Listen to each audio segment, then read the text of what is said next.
2003년 5월 13일 베이징 차오양지우 스지로코에 살고 있는 리프나는 갑자기 형과 연락이 되지 않아 경찰서에 신고 전화를 했습니다. 푸나는 갑작스럽게 돈이 필요하거나 금전적인 부탁이 할 일이 있으면 수시로 형에게 부탁을 했기 때문에 자주 연락하는 편이었습니다.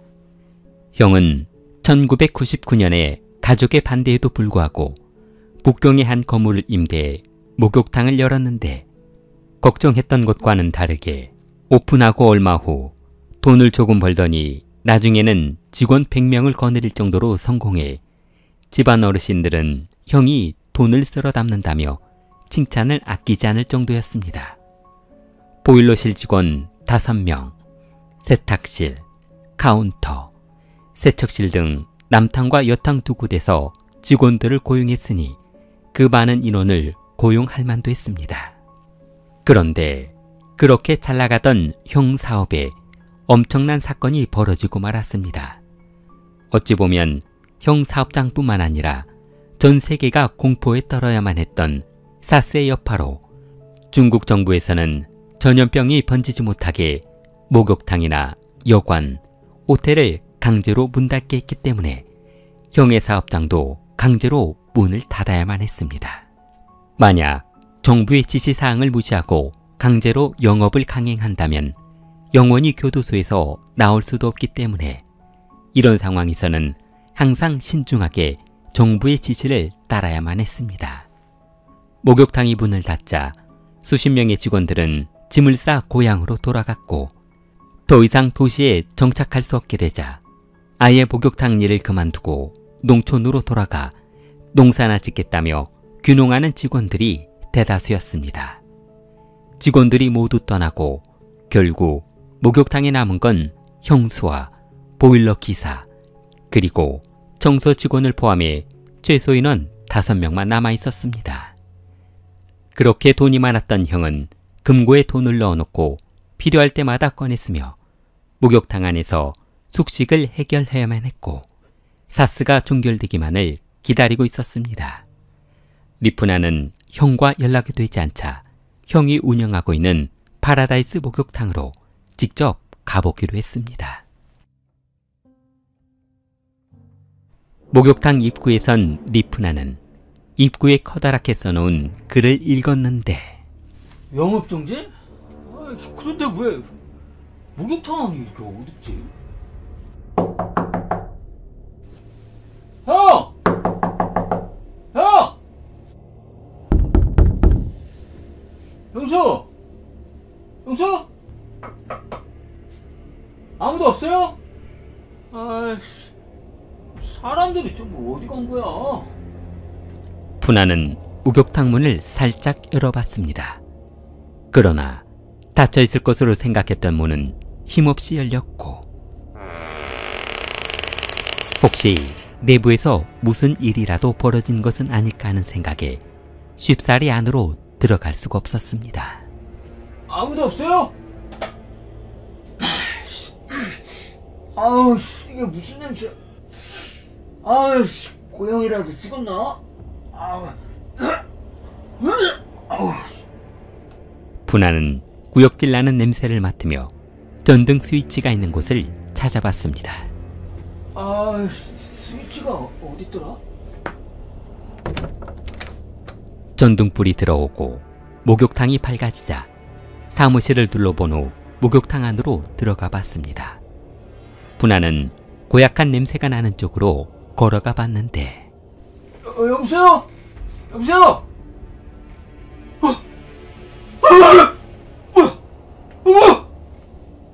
물 빠진 목욕탕 욕실 안에는 형과 형수 그리고 보일러 기사, 종업원까지 모두 5명의 직원이 살해된 채 엎어져 있었습니다.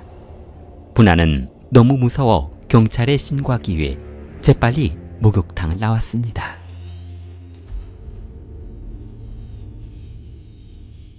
경찰은 재빨리 현장을 봉쇄하고 시신이 있는 곳으로 들어가 봤습니다. 형사들은 들어가자마자 고약한 악취가 풍기자 악취가 나는 욕실 쪽으로 들어가 보았는데 저쪽 출입구 짐은 제치하고 혈흔이 있나 한번 확인해봐. 욕조 안에는 아주 비참한 상태의 시신 여러 구가 뒹굴고 있었습니다. 아이, 이거 뭐야? 사람을 가둬놓고 참수한 거야? 뭐야 이거? 그런데 이상하게도 그들이 사망한 형태가 아주 이상한 모습을 하고 있었습니다. 모두 두 손이 뒤로 꺾인 채 머리를 욕조 바닥에 처박은 상태로 살해되었다는 것이었습니다. 이는 분명 혼자서는 처리할 수 없는 살인 행위였습니다. 여러 명이 들어와 역할을 분담해 그들을 살해한 것으로 보였습니다. 그런데 리 형사가 욕지를 조사하던 중 어디선가 아기 울음소리가 들리는 것 같지 않냐며 왕 형사를 불렀습니다. 아, 이게 무슨 소리야? 야, 방금 그 소리 못 들었어? 아이씨, 무섭게 하지 마. 이 소리는 무슨 소리가 났다고 그래? 살인사건 현장에 애기 울음소리라니. 잘못 들었겠지? 아이씨, 아니라니까. 나 분명히 들었어. 경찰들은 아기 울음소리가 들리는 쪽으로 천천히 들어가자 조그만 창고 방 안에 커튼이 쳐져 있는 공간을 발견했습니다. 그곳은 직원들이 탈의실로 사용하는 것 같은 공간이었는데 여기서 들리는 것 같은데? 리 형사가 커튼을 열어젖히자 그 안에 이제 돌도 지나지 않은 듯한 갓난아기가 이불에 감싸 숨겨져 있었습니다. 살인범들이 이곳에 아기가 있는 줄 모르고 그들만 살해한 것인지 아이라서 살려두고 간 것인지는 알 수 없는 노릇이었습니다. 아이는 배가 고파 울다 지친 듯한 상태였고 아마도 목욕탕 주인 리페인안의 자녀인 것으로 생각되었습니다. 결과에 어떻든 다행히 아이는 생명에는 지장이 없어 곧바로 병원으로 옮겨졌고 경찰은 이렇게 잔인한 살인을 저지른 범인을 검거하기 위해 주변 CCTV를 조사해보기로 했습니다. 중국 정부에서는 사스로 인한 시민의 이동을 금지하고 있어 마트도 문을 닫고 있는 상태였고 약국이며 주유소까지 문을 닫고 있어 그들의 이동 경로를 찾아낸 것은 시간 문제였습니다. 만약 그들이 차를 타고 이동했다면 용의자를 찾아내는 데는 그리 오랜 시간이 걸리지 않을 것으로 보였습니다. 용의자들은 목욕탕 주인인 리페인안이 타고 다니던 중국산 자동차 샤릴이라는 차를 빼앗아 타고 도주했는데 차가 그리 흔하지 않아 그들의 이동 경로를 쉽게 찾아낼 수 있었습니다.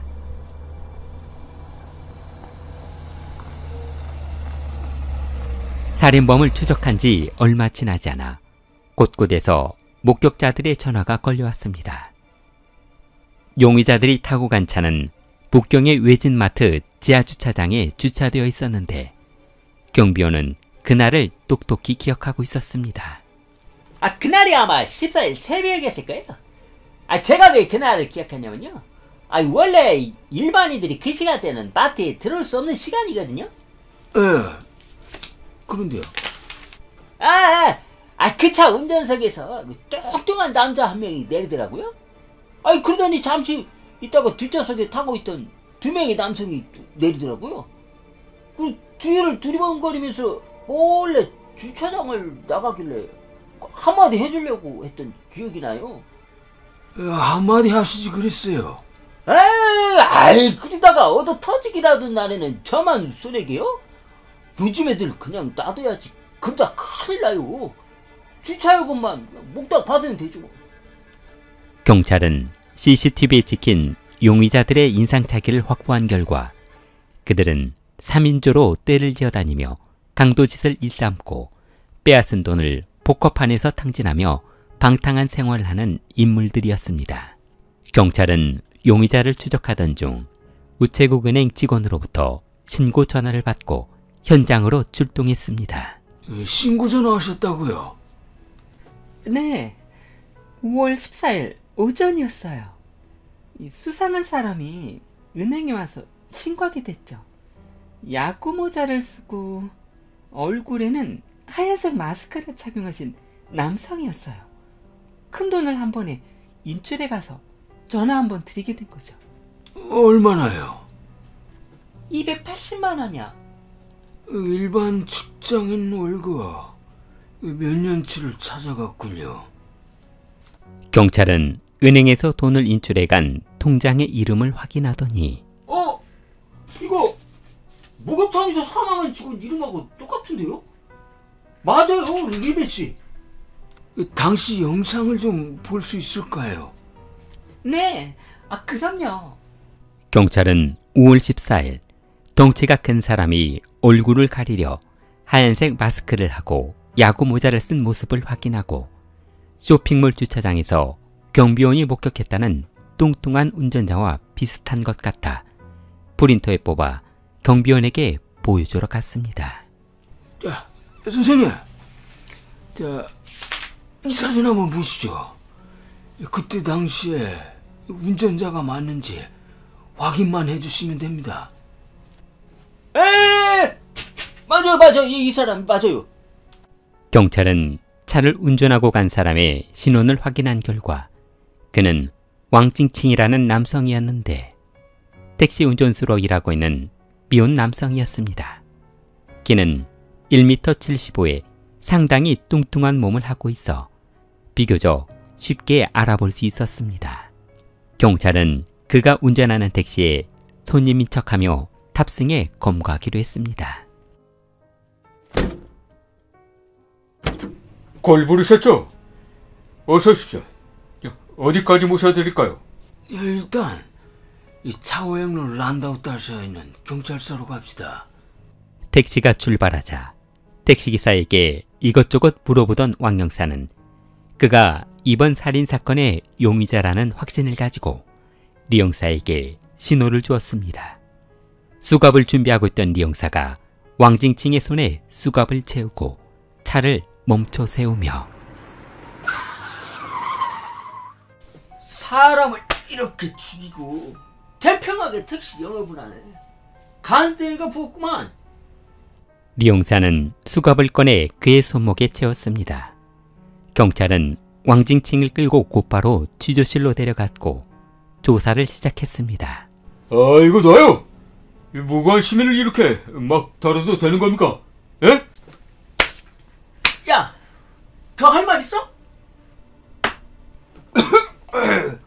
아니요. 그럼 그 공범들 어디 있는지 풀어. 안 그러면 너 더 저 깊은 지하실로 내려가는 수가 있어. 그만 때리십시오. 저희는 총 4인조로 움직이는데 두목은 리빈이고 그 아래 행동대장이 리준빈 그리고 막내 봉자연으로 구성됐습니다.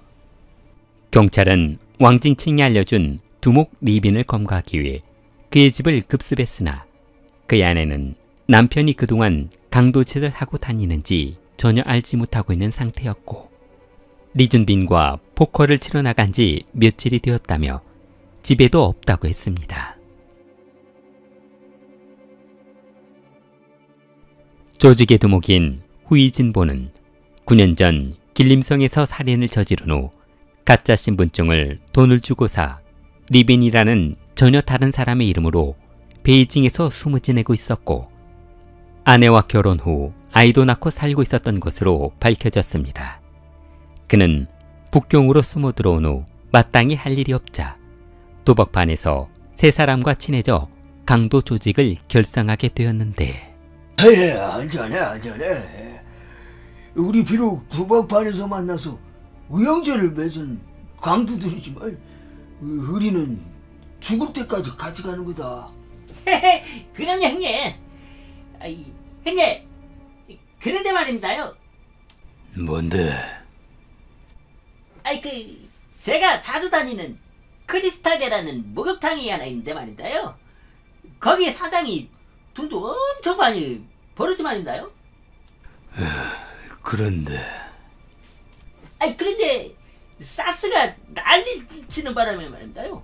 목욕탕 문 닫고 아무것도 못하고 있지 말입니다요. 그 사람 원래 도박꾼인데 전염병 때문에 돌아다니도 못하고 목욕탕에서 꼼짝도 못하고 있지 말입니다요. 돈 아주 많은데 지금 도박 못해서 아주 안달이 났지 말입니다요. 그래. 그럼 사이즈는 어때? 금고에 현금이 상당히 많은 것으로 알고 있습니다요. 리빈 일당은 스스로 문 닫힌 목욕탕 사장 리페인안에게 의도적으로 접근해 그와 친해진 후 도박장에서 카드 도박을 하며 친해졌습니다. 막내 펑장류는 크리스탈 목욕탕을 찾아가 목욕탕 입구에서 담배를 피우고 있는 페인안과 짧은 대화를 나누었는데, 형, 이 포카 붙여서 어떻게?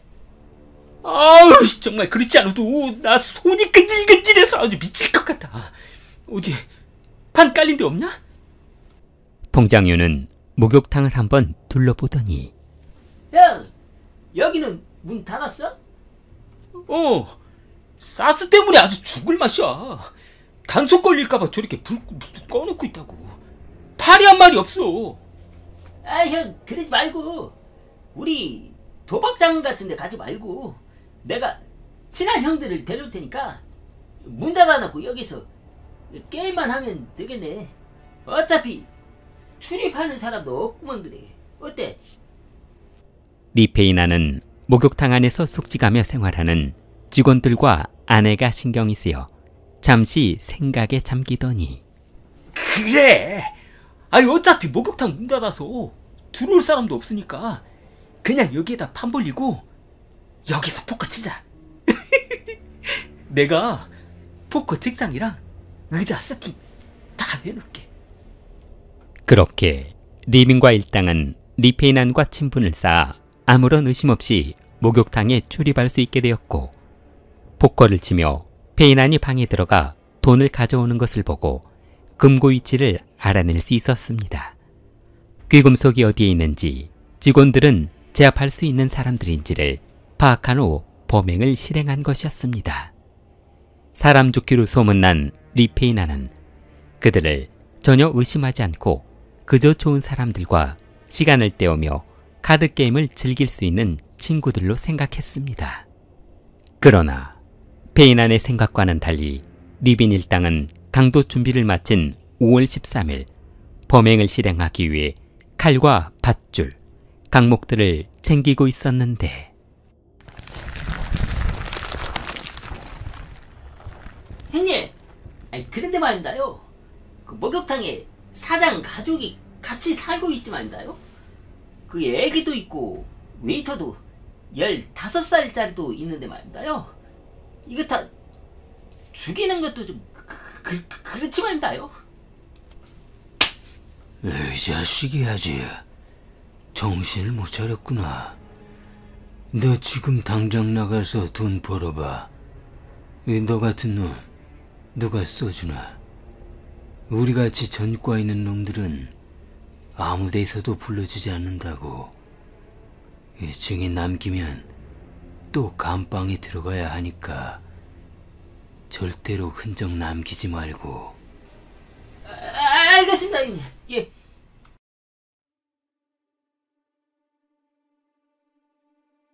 리빈 일당은 미리 준비해둔 둔기를 들고 목욕탕으로 들어가 잠자고 있던 사장 리페인안과 그의 아내, 그리고 보일러실과 직원들을 깨워 가지고 있는 모든 귀금속을 빼앗았고, 직원들의 통장을 빼앗아 두 손에 밧줄을 묶은 채 고문해서 통장 비밀번호를 알아낸 후 욕실에 무릎을 꿇게 한 뒤 참수하듯 살해해버렸던 것이었습니다. 목욕탕 직원들은 고통스러워하다 혹시나 통장 비밀번호를 알려주면 살려주지 않을까 하는 마음에 리빈 일당에게 알려주었으나 비밀번호를 알게 된 즉시 그들을 살해해버렸습니다. 아무런 연고도 친부도 없던 낯선 사람들을 도박하기 위해 집안으로 들인 페인안의 실수로 전 가족이 살해당하고 남아있던 직원들까지 살해당하는 안타까운 사건이었습니다. 경찰은 고향집에 숨어있던 막내 펑장윤을 검거했고, 차를 타고 도주하던 리빈과 리준빈을 검거했습니다. 그러나 조사 과정에서 리비는 원래 자신의 이름이 아니었으며 본명은 후이진보였습니다. 그는 길림성에서 여러 건의 살인사건을 저지른 후 북경으로 도주해 신분을 세탁해 새로운 범행을 저지르다 검거되었습니다. 2003년 9월 5일 베이징 법원은 후이진보와 린주빈 그리고 공범들에게 사형을 선고했습니다. 길리를 사랑하는 마음을 좋아요와 구독으로 표현해보세요. 길리였습니다.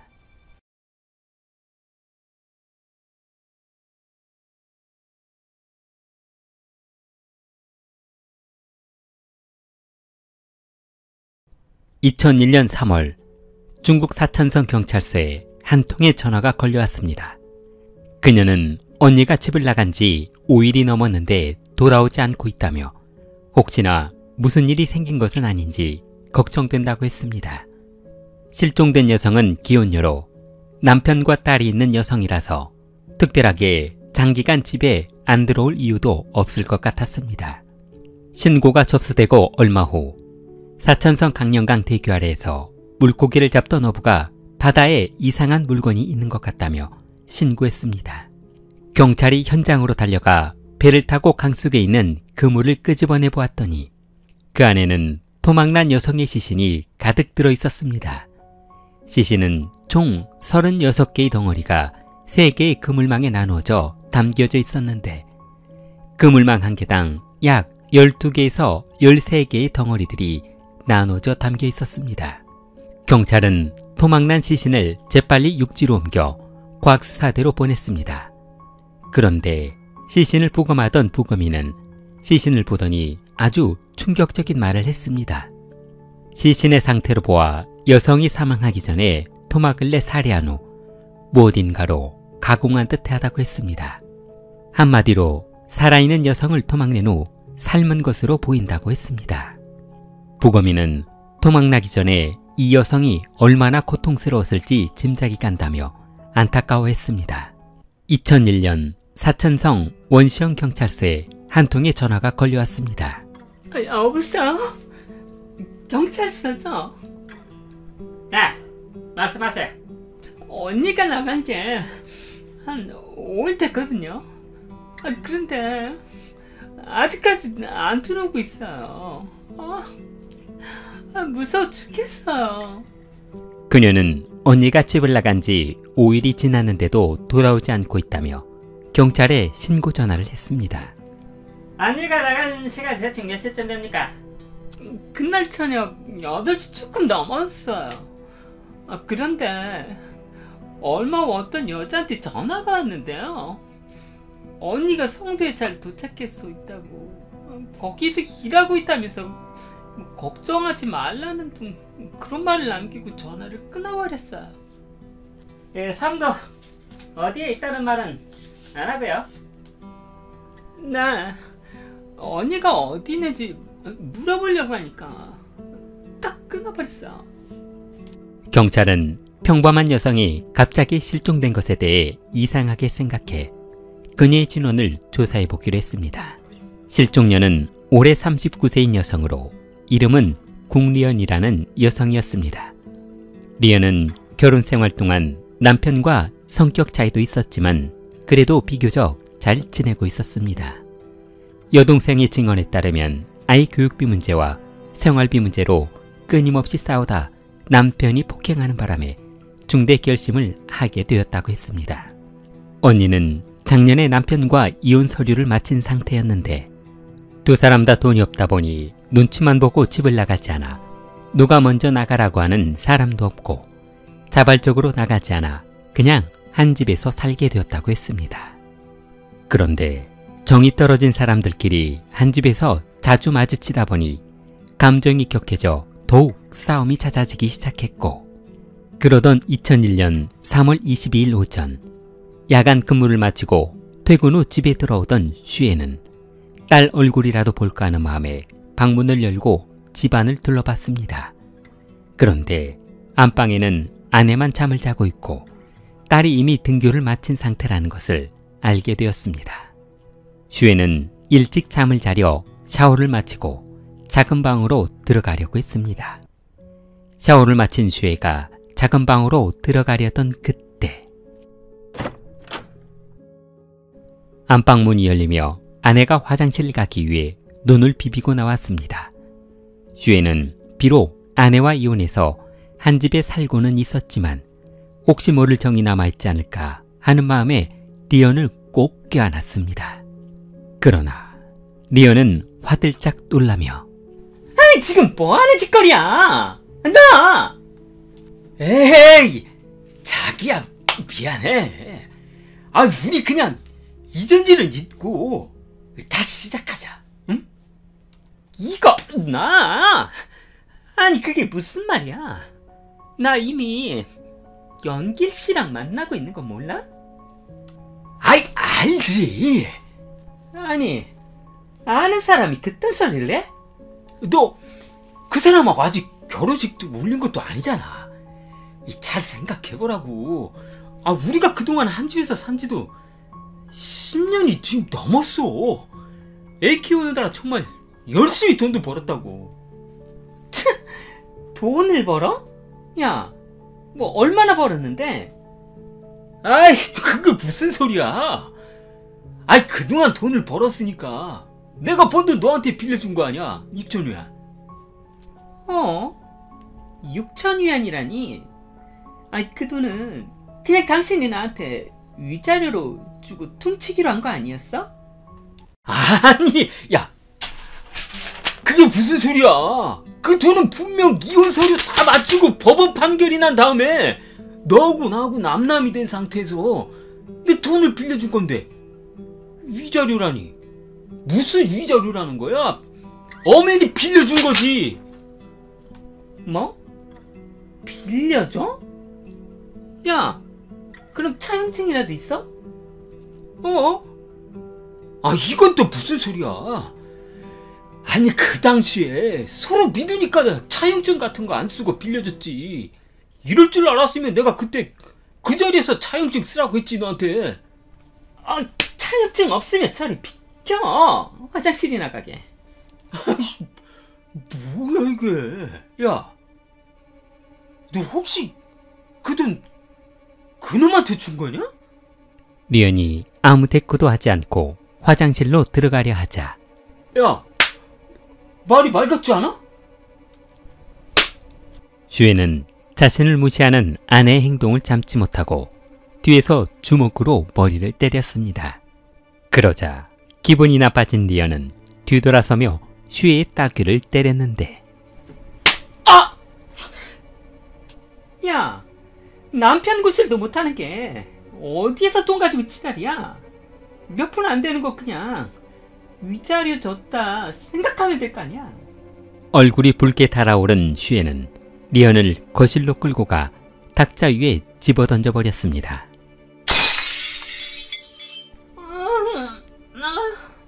그래 오늘 아주 끝장을. 슈에는 거실 바닥에 흥건한 핏자국을 보며 뒤통수가 서늘해졌습니다. 슈에는 아내에게 달려가 뭐야 자기야 일어나봐. 순간 그녀를 감싼 왼손이 끈적하다는 느낌이 들어 손을 꺼내봤습니다. 아이씨 이게 뭐야 죽은 거야? 아이씨. 범행이 발각될 것이 두려워진 슈에는 주위를 두리번거리더니 쓰러져 있는 그녀를 끌고 화장실로 들어갔습니다.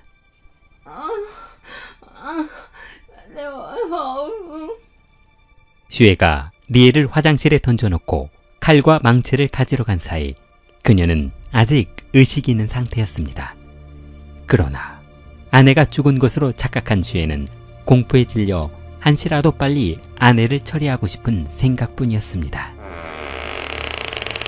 슈에가 칼과 망치를 가지고 화장실로 들어오자 아이씨 힘들어. 가만히 있어봐. 아이씨, 그런데 이걸 어디다 버리지? 이대로 버리면 썩지도 않을 텐데. 거실로 나와 집안을 둘러보던 슈에는 압력밥솥을 바라보며 가만 있어봐. 그래. 압력밥솥에 쪄서 강문에 버려버리면 금방 사라지겠지.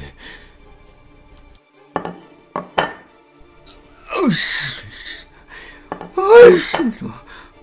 슈에가 잠시 숨을 돌리려 하던 순간 딸이 학교에서 돌아올 시간이 얼마 남지 않았다는 것을 알게 되었습니다. 내가 이러고 있을 때가 아니지. 자루하고 그 다음 것들이. 창고로 들어간 슈에는 오랫동안 묵혀두었던 자루와 그물을 들고 나와 썰어놓은 덩어리들을 새 자루에 나눠 담았습니다. 화장실에 그대로 놔두면 딸이 발견할 것이 걱정되었던 슈에는 아내를 자루에 담아 베란다 화분 사이 한쪽에 놔두었습니다. 그리고 대형 락스통을 사와 서둘러 화장실 청소를 했습니다. 그때 이 시간이 누구지? 올 사람이 없는데? 슈에는 손에 끼고 있던 고무장갑을 벗으며 천천히 현관문 쪽으로 걸어갔습니다. 누구세요? 그때 딸아이가 학교에서 수업이 일찍 끝나 조금 일찍 돌아왔다며 신나는 얼굴을 하고 있었습니다. 딸이 집 안으로 들어서자 고약한 소독약 냄새가 난다며 얼굴을 찌푸렸고 아빠에게 뭐하고 있었냐며 묻자 슈에는 태연하게 화장실 청소를 하고 있었다며 청소가 곧 끝나니 바로 환기시키겠다고 했습니다. 슈에는 딸이 어머니를 찾기 전에 선수치며 엄마! 엄마는 회사에서 저 빨리 간다고 한 것 같아. 내일이나 돌아온다고 한 것 같더라고. 딸은 실망한 표정을 하고 있었지만 슈에는 딸이 눈치채지 못한 것만으로도 만족하고 있었습니다. 그날 저녁 10시 딸이 잠자리에 들자 슈에는 조용히 집에서 나와 큰 길로 걸어갔습니다. 택시! 택시! 어디로 모실까시오? 강영강 대교로 갑시다. 이 시간에요? 택시가 한참 다리 위를 달리던 순간 여기 좀 세워주세요. 다리 한가운데서요. 슈에는 다리 위를 천천히 걸어가더니 다리 한가운데 서서 강을 바라봤습니다. 그래, 이 정도 깊이면 어느 누구도 찾을 수 없을 거야. 다리 조사를 마친 슈에는 다시 택시를 타고 집으로 돌아와 자전거를 꺼냈습니다. 그리고 재빨리 집으로 올라가 베란다에 숨겨놓았던 자루 하나를 들고 내려왔습니다. 자전거를 타고 30분을 달려 다리 위에 도착한 슈에는 아이씨, 마늘 하나 잘못 만나서 이게 무슨 개고생이냐. 이쯤이었던가? 주위를 두리번거리며 자전거에서 자루를 끄집어내린 슈에는 두 손으로 잡고 있던 자루를 다리 아래로 집어던져 버렸습니다. 그날 밤에서 새벽까지 자루를 모두 강에다 버린 슈에는 안심하며 집으로 돌아왔습니다.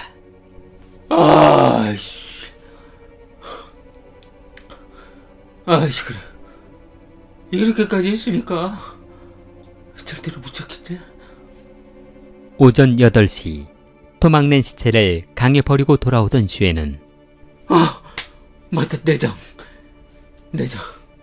집에 있던 흔적이 생각났던 슈에는 있는 힘껏 페달을 밟아 집으로 돌아왔습니다. 그리고 쓰레기차가 아파트 아래에 있는 음식물 쓰레기를 가져갈 시간이 얼마 남지 않다는 것을 알고 재빨리 가지고 내려와 쓰레기통에 버려버렸습니다. 모든 것을 완벽하게 처리한 슈에는 이제 알리바이를 만들기 위해 시내에 있는 안마방으로 들어갔습니다. 어서 왔어. 야, 시간 없으니까 일단 안마부터 시작해.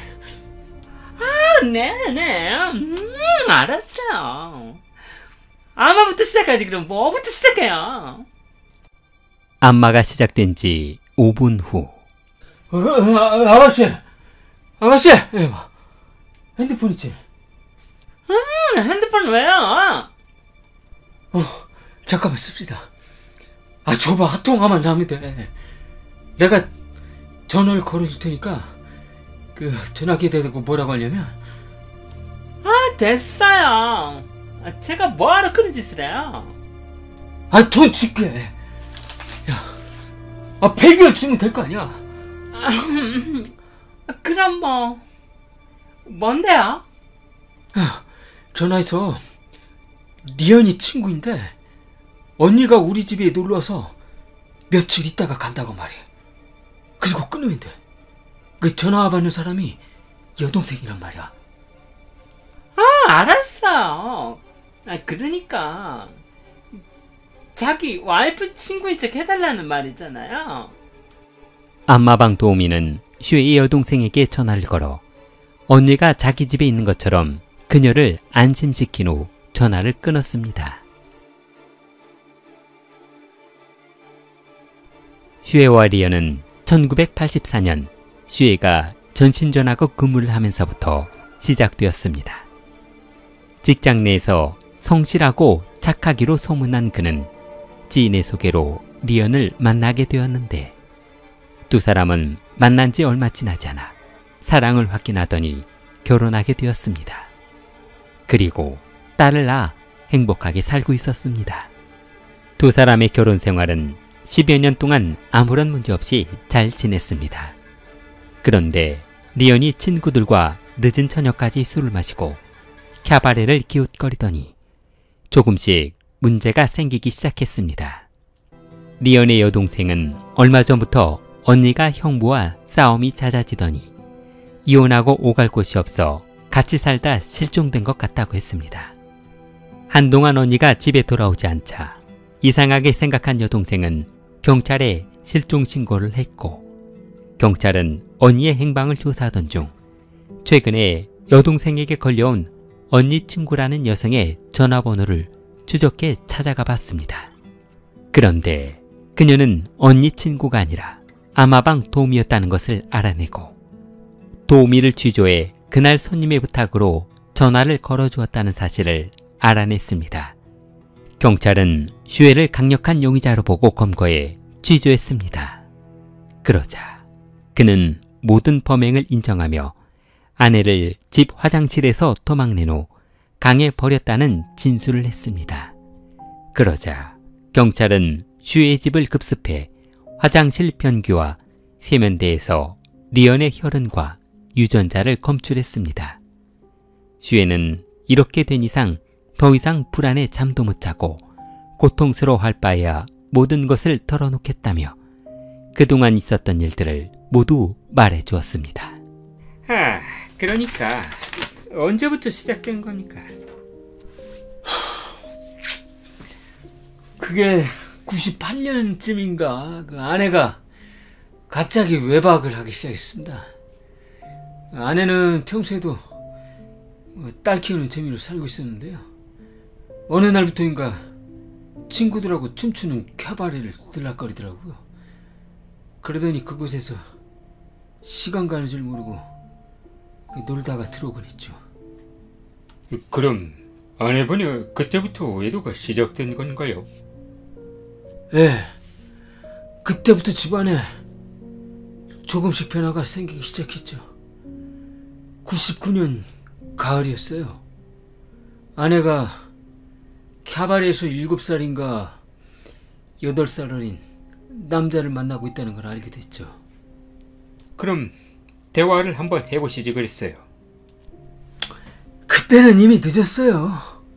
두 사람이 갈 때까지 가버려서 결혼하기로 마음먹었더라고요.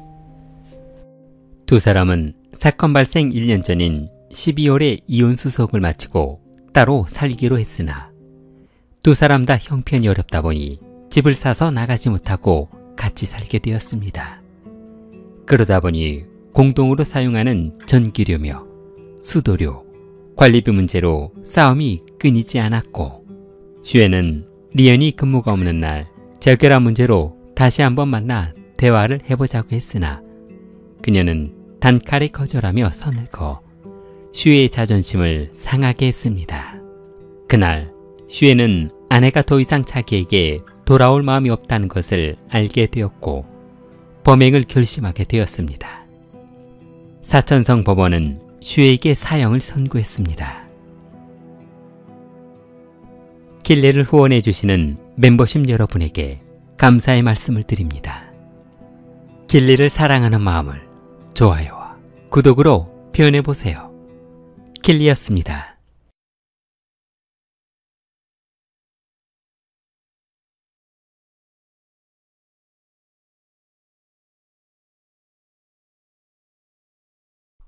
(2002년 2월 3일) 중국 하난성 휴우연 기차여가 모텔 골목에 어수룩한 중년 남성이 들어섰습니다. 그 남성은 한쪽 다리를 절룩거리며 걸어갔는데 걸음걸이로 보아 남성은 모텔 골목이 익숙한 듯 했습니다. 남성은 작고 허름한 2층 높이의 한 여관 앞에서 걸음을 멈추더니 여관 현관문을 열고 들어갔습니다. 남성이 현관문을 열고 들어갔으나 여관 안은 너무 조용했습니다. 카운터 쪽에서 흘러나오는 드라마 주인공들의 목소리만 들릴 뿐이었습니다. 경비라고 해봐야 조그만 식탁 테이블 위에 두 손을 가지런히 올려 엎드려 자고 있을 뿐이었습니다. 남성은 편히 자고 있는 경비원을 굳이 깨우고 싶지 않았습니다. 자고 있는 경비원의 정수리를 마주보며 카운터로 걸어갔습니다. 아가씨, 방 하나 있나? 카운터에서 한참 텔레비전 드라마에 몰두하고 있던 샤오팡은 깜짝 놀랐습니다. 저녁 12시가 넘어가고 있었지만 오늘따라 손님이 단 한 명도 묵고 있지 않았기 때문이었습니다. 중년 남성이 오늘 첫 손님이었습니다. 언제 오셨어요?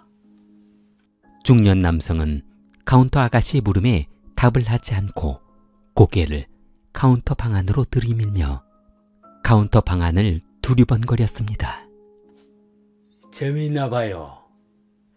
네? 뭐가요?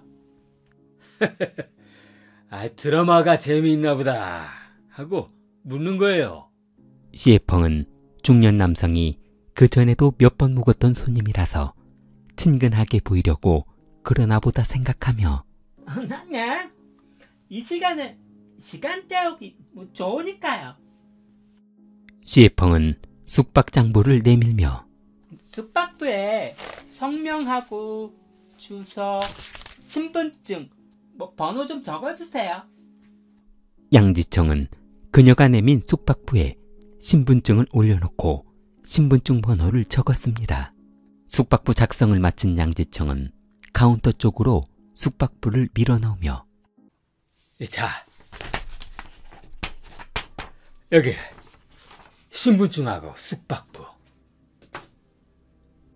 시에펑은 남성의 신분증과 숙박부를 두 손으로 잡았습니다. 그때 양지청은 시에펑의 한 손을 잡으며 묘한 미소를 지었습니다.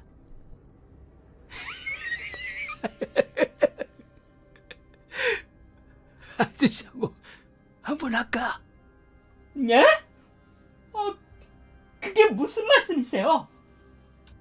두 사람은 카운터 칸막이를 사이에 두고 서로 팔을 잡아당기며 소란스러워졌습니다.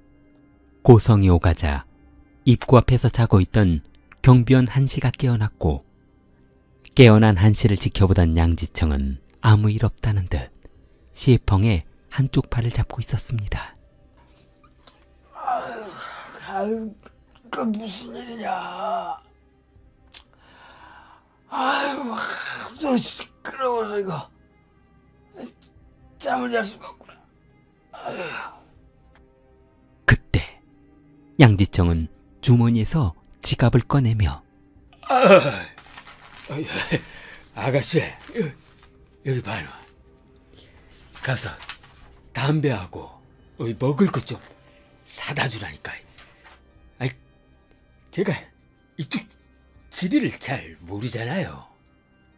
여관 사장은 그동안 몇 번 방문한 적이 있었던 손님인 양지청을 알아보고 인사했습니다. 아이고, 아이고, 오셨어요. 아버지는 시애펑에게 눈치를 주며 아유, 신부름 같다. 뭐하고 있어? 시애펑은 손님이 본인에게 성적 모욕적인 말을 했다며 아버지에게 말하려 했으나 심부름을 다녀오라는 아버지의 호통으로 투덜거리며 카운터에서 나왔습니다. 중년 남성은 카운터 앞에서 뒤뚱거리며 그녀에게 다가왔는데 극도로 긴장했던 탓에 시애펑은 그동안 눈여겨보지 않았던 그의 절룩거리는 걸음걸이를 주의 깊게 지켜봤습니다. 시애펑은 한 손에 담배와 음식이 들어있는 비닐봉지를 흔들며 여관으로 들어왔습니다. 그러나 현관문 앞 바닥에 붉은색으로 물들어 있는 혈흔을 발견했습니다. 이게 뭐지? 시애펑은 현관문 옆 테이블에 머리가 깨진 채 죽어있는 경비원 한 씨를 발견했습니다. 그녀는 현관문 앞에서 얼음장처럼 차가워진 몸을 움직일 수 없었습니다. 밖으로 나가고 싶었지만 몸이 말을 듣지 않았습니다.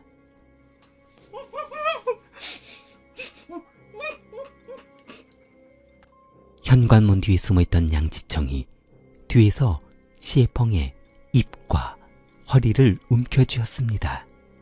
그리고 여관 현관문을 잠그며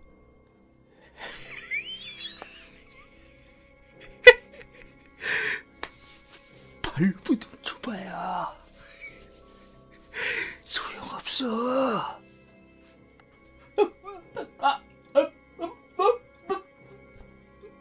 시애펑은 안방에서 아버지가 죽어 있는 줄도 모르고 양지청에게 끌려가며 아버지를 불렀습니다.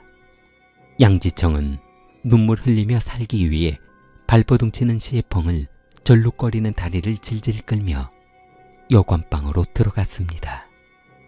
잠시 후 여관방에서는 훌쩍거리는 울음소리가 메아리쳤고 일을 마친 양지청은 절룩거리며 여관을 나서려 했습니다. 양지청이 조금 전 잠궈두었던 현관문 손잡이를 잡고 열려던 순간 고개를 카운터 쪽으로 돌리며 숙박부. 양지청은 카운터 앞에서 발을 쑥 집어넣으며 숙박부를 끄집어냈습니다.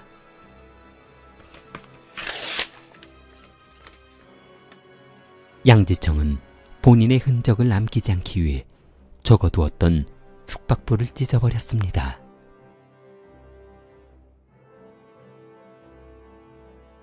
경찰은 여관집 딸 시애펑의 신고 전화를 받고 출동했습니다. 그러나 현장은 이미 혈흔으로 바닥에 흥건한 상태였고 시애펑은 찢어진 그녀의 옷으로 중요한 부위만 가리고 있을 뿐이었습니다.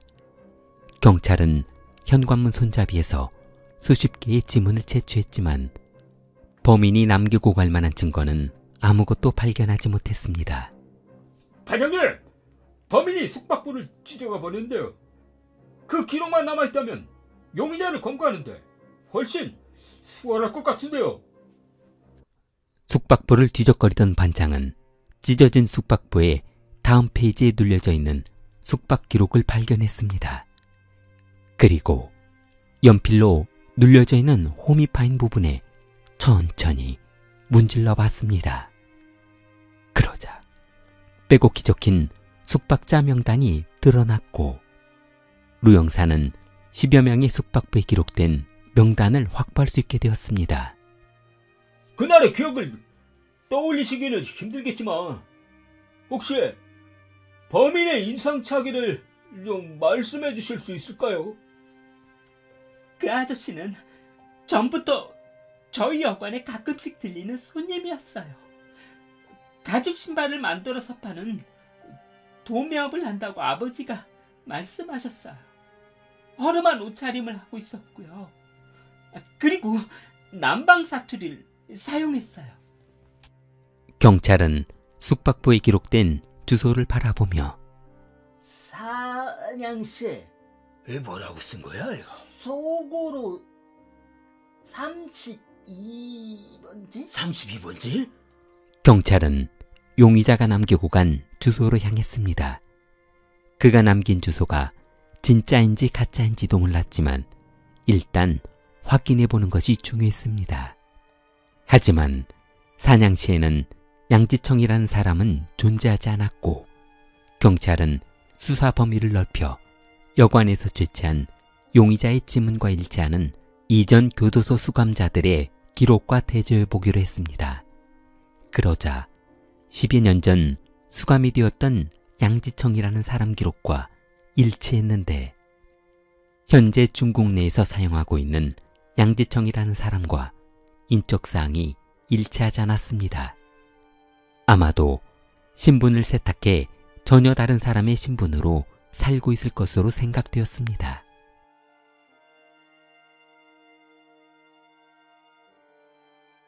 경찰은 용의자의 신분을 확보했으나 행적을 찾지 못하고 미제 사건으로 남고 말았습니다. 그러던 2004년 6월 어느 날 신창시 주택에서 40대 중년 여성이 사망한 채 발견되었습니다. 그런데 피해자가 살해당한 방법이 2년 전 여관에서 발생한 범행 현장과 아주 유사한 점이 너무 많았습니다.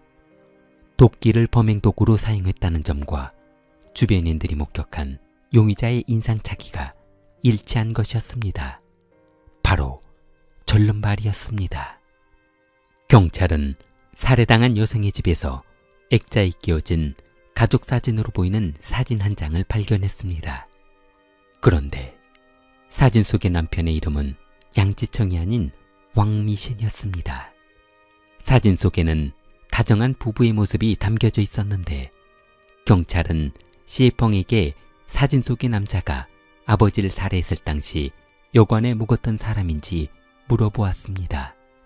그러자 시에펑은 그날 여관에 찾아왔던 남성이 맞다고 했습니다. 경찰은 2005년이 되어서야 미국으로부터 첨단 지문 인식기를 도입하여 여관에서 증거로 보관하고 있던 쪽지문 수십 개를 대조한 결과 2년 전 여관 살인 사건의 용의자 양지청이 왕미신이라는 이름으로 신분을 세탁해 결혼하고 아들 하나를 낳고 살고 있었던 것이었습니다.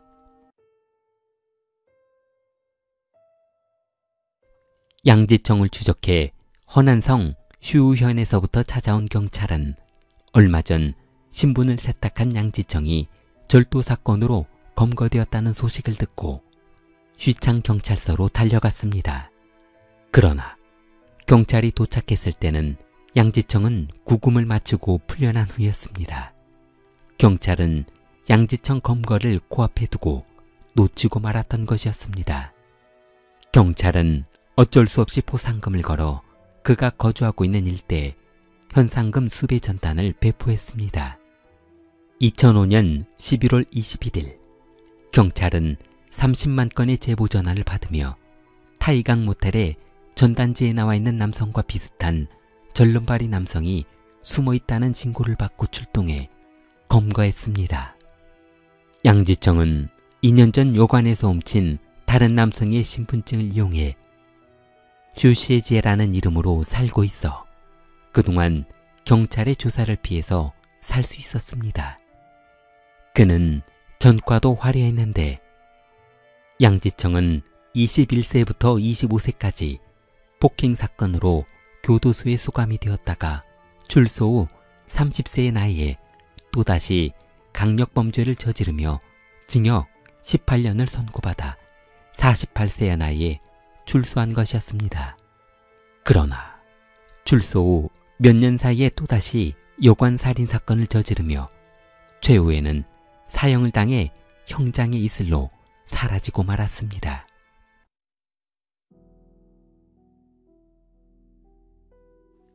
그는 한쪽 다리가 불편해 평생을 절름발이로 살아야만 했는데 그러다 보니 본인처럼 힘이 센 남성들을 대상으로는 범행을 저지르지 못하고 비교적 약자인 여성들을 상대로 이런 범행을 저지른 것이었습니다.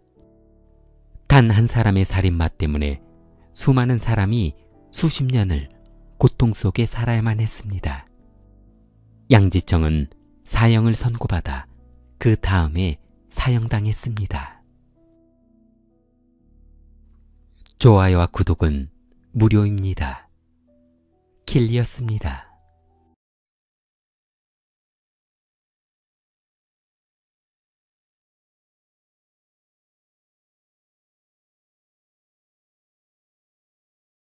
(2005년 10월 24일) 낮 12시 30분 올해 53세인 정비사 린싱핑은 에어컨 정비를 하기 위해 홍콩 국세청 건물에 방문했습니다. 싱핑은 신분증을 보여주며 에어컨 접수하셨죠? 그 전에 있던 관리인은 그만뒀나봐요? 네, 저 따라오세요. 싱핑은 보일러실로 올라가기 위해 관리인과 함께 엘리베이터를 기다리고 있었는데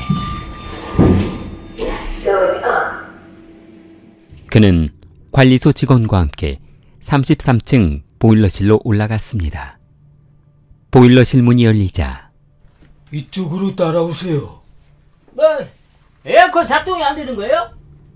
싱핑이 관리인 뒤를 따르자 음산한 기운에 아이 근데 이거 무슨 냄새요? 뭐 동물 같은 게 죽어 있나? 그럴 리가요. 들고양이도 여기까지는 못 올라와요. 일단 고장난 거부터 한번 보시죠. 잠시 후 싱핑은 에어컨 실외기를 점검해 보았으나 아무런 문제가 없다며 보일러실 안에 있는 3m 높이의 환풍기를 한번 봐야겠다고 했습니다. 3m 높이의 사다리를 설치하고 건물 옥상으로 올라간 싱펑은 선생님 여기 뭐가 있는데요? 커다란 검은색 비닐봉투가 있어요. 거기에 검은색 봉투가 들어있다뇨? 거기 누가 올라갈 수가 없는 곳인데요. 그 혹시 돈 같은 것이 들어있나 한번 잘 보세요. 돈이요? 아니 청탁 같은 거 받아서 비자금 숨겨놓은 거 말이에요. 손가락으로 한번 찔러봐요. 딱딱한지 어쩐지. 싱펑은 망설이며 그러지 말고 경찰 그냥 부릅시다. 이거 뭔가 이상해요. 잠시 후 신랑이 하던 관리인은 마지못해 관리실로 무전했고 추가로 사람을 울려보내라고 했습니다. 관리인 3사람은 옥상 환풍구에 끼어있던 검은색 비닐봉지를 보일러실 아래로 끄집어내렸는데 이게 뭐야? 무서워 죽겠네. 뭐가 물컹한데요? 혹시 실리콘 인형 뭐 이런 거 아닌가요? 그때 관리인 한 명이 검은색 비닐을 살짝 뜯자 이게 무슨 냄새야? 이거 보세요. 머리카락도 여자 머리카락하고 똑같이 만들었어요. 잠깐 이거 아무래도 사람 같은데. 관리인은 보일러실 한쪽 구석에서 쇠막대기를 가져와 비닐봉지를 눌러봤습니다. 시신이다. 경찰에 신고해.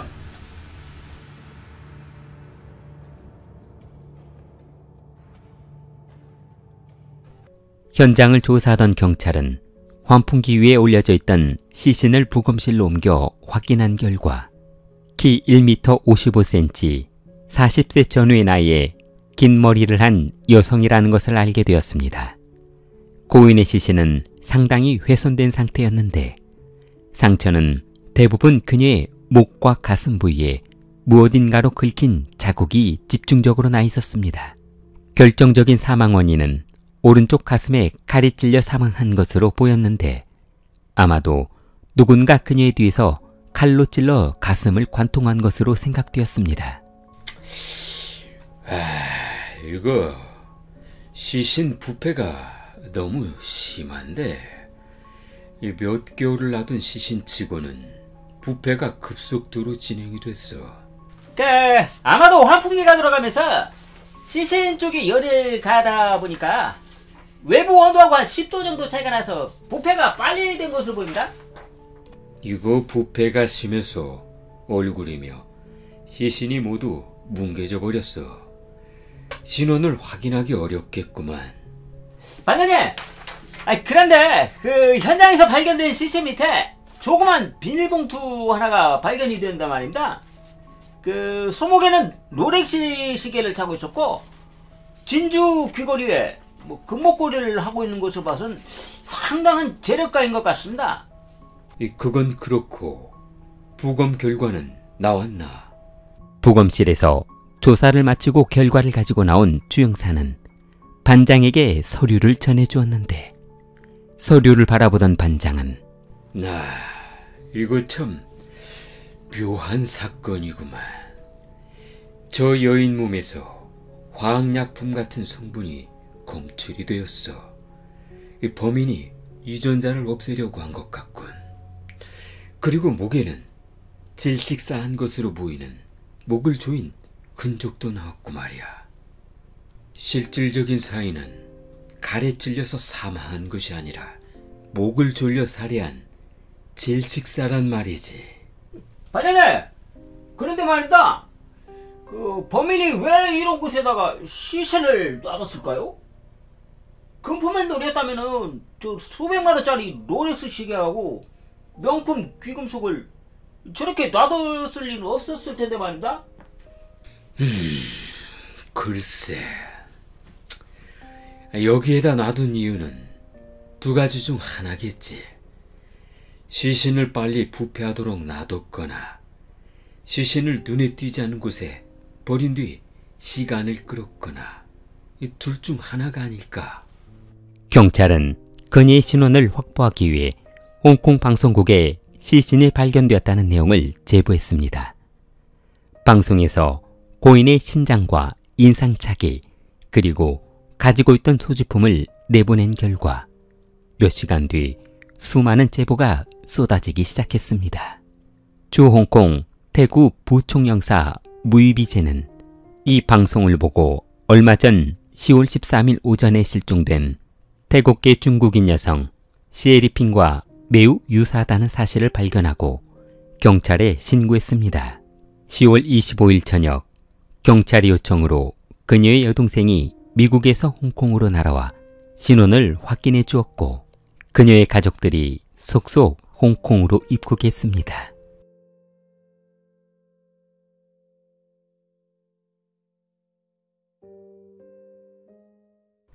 경찰이 고인의 신원을 확인한 결과 그녀는 중국 광동 출신인 아버지와 태국인 어머니 사이에서 태어난 여성이었습니다. 그녀는 아버지의 가업을 이어받아 태국에서 보석 사업을 하고 있는 것으로 밝혀졌습니다. 아버지는 젊어서부터 미얀마와 태국에서 보석 채굴 사업을 시작해 막대한 돈을 벌었고 최근에는 마다가스카르에서 다이아몬드 사업에 투자하며 사업을 확장하고 있었습니다. 그녀 집안은 태국에서 아주 유명한 보석 사업가로 소문이 자자했습니다. 그녀는 미국에서 대학을 졸업했던 터라 영어와 태국어, 중국어 등 3개 국어를 능숙하게 구사할 수 있는 인재였습니다. 쉐리핑은 대학에서 사랑하는 남성을 만나 유학을 마친 후 결혼하기로 했습니다. 그녀는 1988년 5살 연상인 외국인 남편과 결혼했습니다. 그러나 결혼 생활이 순탄할 것만 같았던 그녀의 생활은 여러 차례 임신을 반복하던 중 모두 유산하고 말았고 그로 인한 스트레스는 결국 두 사람의 파혼 구실이 되고 말았습니다. 남편은 이혼을 원하지 않았지만 그녀는 더 이상 출산 문제로 고심하며 살고 싶지는 않았습니다.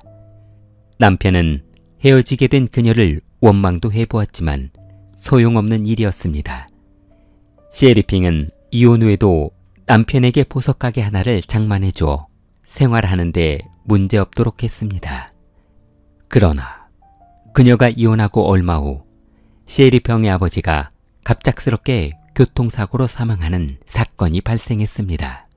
교통사고가 고의적인 것인지 상대방의 실수였는지는 알 수 없었지만 아버지는 그 많은 재산을 남겨두고 세상을 떠나고 말았습니다. 시에리펑의 아버지가 사망하자 이제 큰딸인 시에리펑과 둘째 딸 시에리다만 남게 되었는데 여동생은 원래 아버지 사업에는 관심이 없고 인생을 즐기며 사는 스타일이라 아버지가 보내주신 돈으로 미국에서 즐기며 사는 것에 만족하고 있었습니다. 여동생이 사업에 관심이 없고 재산에도 관심이 없자 보석상 아버지의 막대한 재산은 고스란히 큰딸인 시에리펑에게 상속되었습니다. 그녀는 아버지 사업을 물려받은 후 사업 범위를 확대해 싱가폴과 유럽에 사업장을 차릴 계획을 세우고 있었습니다. 그녀는 잦은 해외 출장을 하다 만나게 된 밀러라는 28세 호주인 사진작가를 만나 연인관계로 지내게 되었습니다. 두 사람은 10살 이상 차이가 났지만 사랑의 걸림돌이 될 수는 없었습니다. 2005년 9월 10일 홍콩에 디즈니랜드가 들어선다는 소식을 들은 시에펑은 남자친구인 밀러를 홍콩에서 만나자며 초대했습니다. 자기야, 드디어 홍콩에도 디즈니랜드가 생긴대.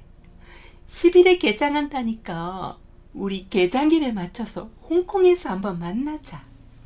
홍콩에도 디즈니랜드가 생긴다고? 참 재밌겠는걸? 그런데 그날은 다른 지역 출장이 있어서 힘들 것 같고. 시에펑은 남자친구에게 그럼 시간이 될 때 스케줄을 다시 잡아 디즈니랜드에서 놀며 사진을 찍자고 했습니다. 그녀는 미국의 유학 시절부터 디즈니랜드를 너무 좋아해 홍콩의 디즈니랜드가 들어선다고 하자 오픈식에 맞춰 들어가고 싶어 설레는 마음을 절제할 수 없었습니다.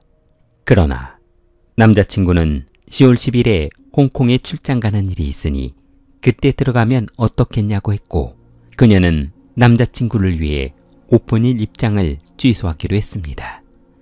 10월 10일 남자친구가 홍콩에 도착하고 미리 호텔을 예약해둔 시에는 미국에 있는 여동생에게 남자친구와 홍콩에서 보낼 일정을 자랑했습니다.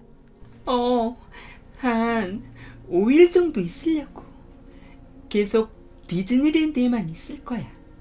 남자친구하고 놀이공원에 가기 전에 홍콩에 그 사무실 차리기로 한 거 있잖아. 한번 둘러보고 만나기로 했어. 아니야, 너무 무리하지 말고 건강에도 좀 신경 써. 아니 사랑도 좋지만 건강이 우선 아니야? 10월 11일 시에펑은 사업소 오픈을 위해 세무서 건물 9층으로 올라갔습니다. 그러나 그날은 공교롭게도 세무서 휴무일이었고 그녀는 다음날 다시 방문하겠다며 건물을 나가려 했습니다. 그때 시에펑의 전화가 울렸습니다.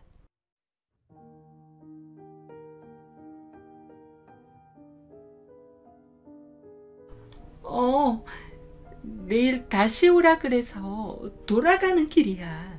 뭐 부탁할 거라도 있어? 40층에 가면 영화에 관련된 사업소가 있을 거야. 거기 가서 내가 말해주는 책자 좀 갖다 줬으면 고맙겠는데.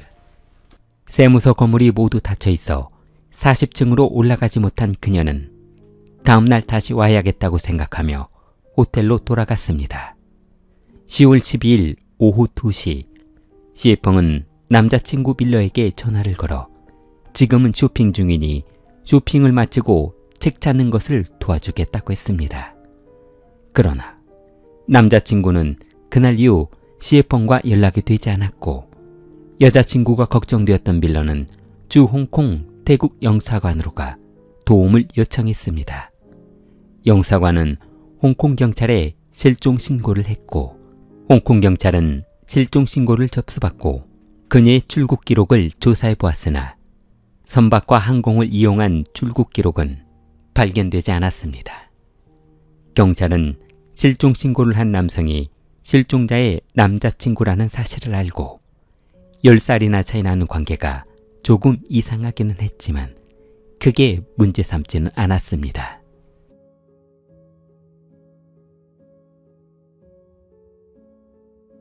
경찰은 시신이 발견된 후 가장 유력한 용의자가 남자친구일 것으로 보고 그의 알리바이를 들어보기로 했습니다. 몇 번을 말씀드려야 됩니까? 10시까지 현장에서 촬영하느라 정신이 없었다니까요. 현장에 있는 직원들한테 물어보시면 금방 알게 될 거 아니에요. 그는 억울하다며 스태프들과 저녁 10시까지 촬영을 하고 있어 직원들에게 물어보면 자신의 알리바이를 증명해 줄 것이라고 했습니다.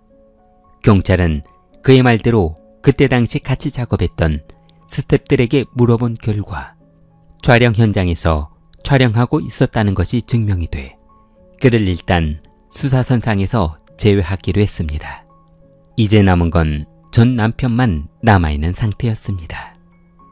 그런데 한 가지 이상한 것은 외출 당시 시에펑은 여권과 약간의 현금이 들어있는 검은색 배낭을 하나 메고 호텔을 나갔는데 가방은 흔적도 없이 사라져버렸습니다. 세무서의 CCTV에도 그녀의 모습은 찍혀있지 않았습니다. 10월 14일 현금 지급기에서 그녀의 카드로 현금을 인출하려 한 기록만 남아있었습니다. 그런데 2만 달러를 찾으려고 했던 사람은 연속으로 비밀번호를 3번 틀리자 거래가 정지되고 말았습니다. 시신이 들어있던 보일러실도 보안이 철저한 것은 마찬가지였습니다. 직원의 출입증 없이는 출입이 아예 불가능한 곳이었습니다. 더군다나 보일러실 환풍기에 올라가는 방법은 직원과 수리업체 직원 외에는 절대로 알 수 없는 곳이었습니다.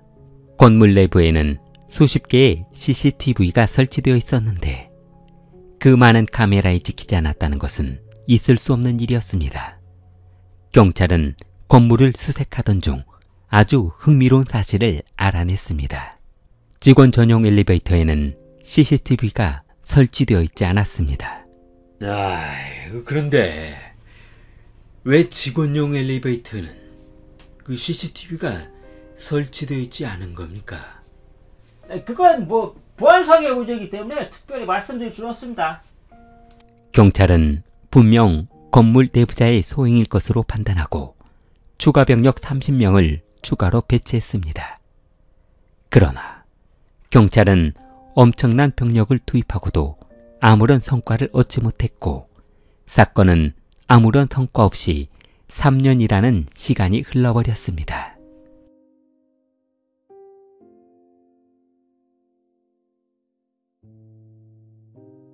2008년 5월 15일 홍콩 이종 컴퍼니 회사의 화물부서에서 일하고 있던 한 여성이 실종되었다며 경찰에 실종을 접수했습니다. 그녀는 올해 21세인 치우시엔이라는 여성이었는데 남자친구는 여자친구가 갑자기 문자로 해결해야 할 일이 있으니 당분간 어디로 떠날 것이라는 문자를 남겨 깜짝 놀라 그녀에게 전화해 보았으나 전화를 받지 않아 경찰에 신고했다고 했습니다. 그녀의 가족도 남자친구의 연락을 받고 경찰에 실종 신고를 했고 집에서 딸의 연락만을 기다리던 아버지는 그날 저녁 딸에게서 날아온 한 통의 문자 메시지를 확인했습니다. 3, 4일 정도 있다가 집에 돌아갈 것이니 아무 걱정하지 마. 그리고 친구가 급하게 수술을 해야 해서 돈이 필요한데 이쪽 계좌에 1,000만 원만 입금해줘. 아버지는 딸의 전화를 받고 너무 이상해 곧바로 딸에게 전화했습니다. 그러나 딸의 전화기는 전원이 꺼져 있는 상태였고 갑작스러운 상황에 아버지의 가슴은 두근거리기 시작했습니다. 분명 금품을 노리고 딸을 납치한 누군가의 소행으로 생각되어 딸의 통장 입출금 내역을 조사해 보기로 했습니다. 5월 17일 오전 은행을 방문한 어머니는 딸의 카드에서 2건의 인출 기록이 있는 것을 확인했습니다. 첫 번째는 5월 15일 새벽 1시 50분에 대어촌 쇼핑몰 현금 지급기에서 600만 원을 인출했고 30분 뒤 3천만 원이 인출되었습니다. 두 번째는 5월 19일 오전에 3천만 원이 인출된 것을 발견했습니다. 그녀는 고등학교를 졸업하고 곧바로 직장 생활을 해 제법 많은 돈을 모아둘 수 있었습니다. 그녀는 한때 첫사랑과의 이별로 한동안 정신과 치료를 받으며 우울증 치료제를 복용해 우울증을 극복하는 데 성공했고 이제 정상적인 생활을 할 수 있게 되었던 사연을 알게 되었습니다. 경찰은 그녀의 카드 비밀번호를 알고 있을 만한 사람을 추려내 본 결과 그녀의 남자친구인 슈젠밖에는 없을 것으로 생각했습니다. 5월 19일 경찰은 슈젠을 찾아갔습니다. 슈젠 씨, 여자친구분이 실종되던 날 어디에 있으셨어요? 그게 무슨 말씀이세요? 지금 저를 의심하시는 거예요? 저도 여자친구 납치범한테 문자를 받았다고요. 자, 한번 보세요. 경찰은 슈젠이 보여준 문자 메시지를 확인해 보았는데 여자친구의 몸값은 6천만 원입니다. 지불하시고 살릴지 죽일지는 당신이 선택하세요? 아니 그럼 여자친구가 아직 살아있을 수도 있단 말이잖아요.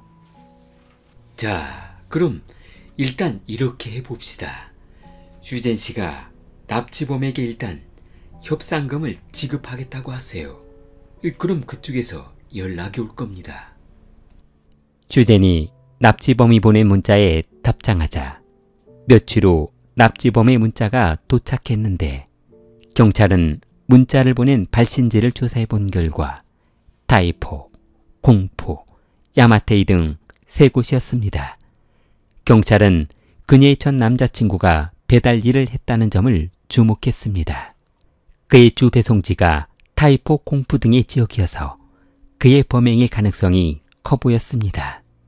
5월 21일 저녁 경찰은 잠복조 12명을 배치해 전 남자친구 주씨가 운영하던 차를 가로막고 그를 검거했습니다. 조사실로 끌고 간 경찰은 아니, 저한테 왜 이러시는 건데요? 핸드폰 한번 줘보세요. 핸드폰은 왜요? 당신의 그 문자 메시지를 확인해보면 결백하다는 것을 증명할 수 있을 거 아닙니까? 그 여자친구를 납치했다는 문자를 보낸 번호로 시간과 장소를 보내보세요. 연락이 오면 당신이 범인이 아니라는 것을 증명하는 것이 되니까 말이에요. 주젠이 납치범이 보낸 문자로 만나자는 내용을 보내자 답장이 왔습니다. 22일 저녁 8시 타이포 센터 버스 정류장에 있는 쓰레기통에 돈을 집어넣으시오. 주세는 경찰의 지시대로 21일 오후 8시 여자친구 몸값을 하얀색 가방에 담아 납치범들이 말한 장소에 돈을 넣었습니다. 그러자 잠시 후 107번 버스가 도착했고 한 남성이 내리더니 쓰레기통에 있는 돈 봉투를 들고 탑승했고 잠복해 있던 경찰은 그를 뒤따라 버스에 탑승한 후 뒷좌석에 앉았습니다. 경찰은 그 남성이 눈치챌 수 없도록 그가 내릴 때까지 아무런 행동을 하지 않고 있었는데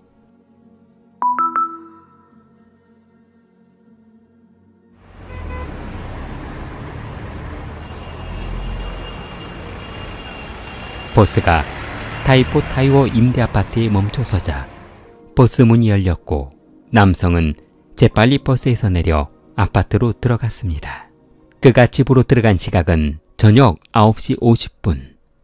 그를 비행했던 경찰은 집안에 있던 남성 4명을 덮쳤고 반항 한번 해보지 못하고 검거된 남성들은 모든 것을 포기한 듯 경찰의 지시에 순순히 따랐습니다.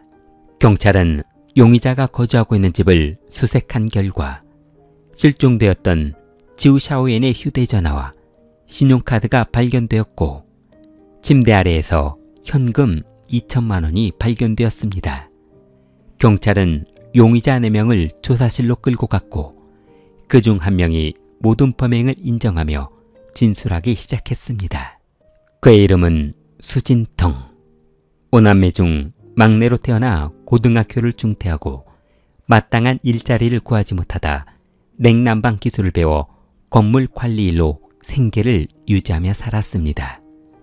친구도 없고 성격도 내성적인 탓에 쉽게 누구와 친해지지 못했던 그는 시간 날 때마다 마카오에 있는 카지노를 들락거리며 모아둔 돈을 모두 탕진하고 말았는데 수중에 있던 돈들이 다 떨어지자 부모와 지인들에게까지 돈을 빌려 모든 돈을 도박장에서 잃다 보니 사채에 손을 대기 시작했고 얼마 안 된다고 생각했던 사채 빚은 어느덧 1억 2천만 원이라는 엄청난 돈으로 불어나고 말았습니다.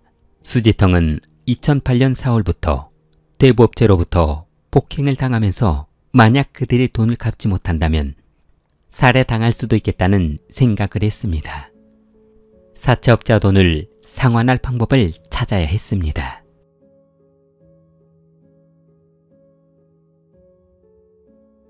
(2008년 5월 15일) 오전 수지텅은 사채업자와 이자를 납부하기로 한 날이 다가오자 만약 오늘 구하지 못하면 또다시 구타당할 것이 두려웠습니다. 아니, 이자가 어떻게 원금이 몇 배가 됩니까? 이게 완전 사채지 뭡니까? 에이, 그것도 모르고 사채를 쓴 거야? 이번 주까지 해결 못하면 시신도 못 찾을 수 있으니까 그런 줄 알아. 그날 밤 그는 어두운 저녁에 불 꺼진 상가를 지나는 여성의 금품을 빼앗아 이자를 마련하기로 마음먹었습니다. 수지텅은 어두운 골목에 숨죽이며